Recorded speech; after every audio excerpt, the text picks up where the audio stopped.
Assalamualaikum dan hai semua. Di video kali ini saya nak kongsikan cara tambah nilai kad Touch 'n Go atau top up NFC menggunakan aplikasi Touch 'n Go e-wallet.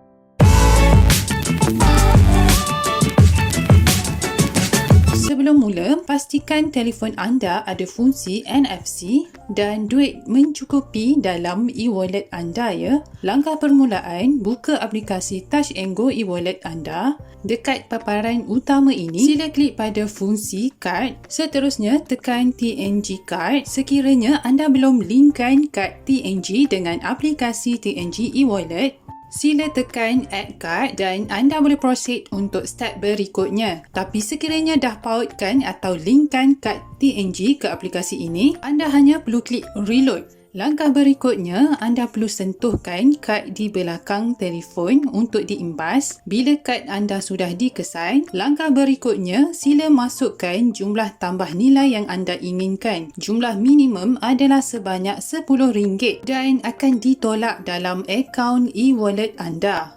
Kemudian, klik Reload Now. Untuk teruskan transaksi ini, sila masukkan 6 digit PIN TNG e-wallet anda atau pengesahan biometrik anda ya. Sekali lagi, anda diminta untuk letakkan kad TNG tadi di belakang telefon anda untuk pengesahan. Okey, anda dah pun berjaya reload kad TNG. Untuk semakan baki, anda boleh klik Check Balance dan letakkan kad TNG di belakang telefon anda. Kemudian, baki akan ditunjukkan.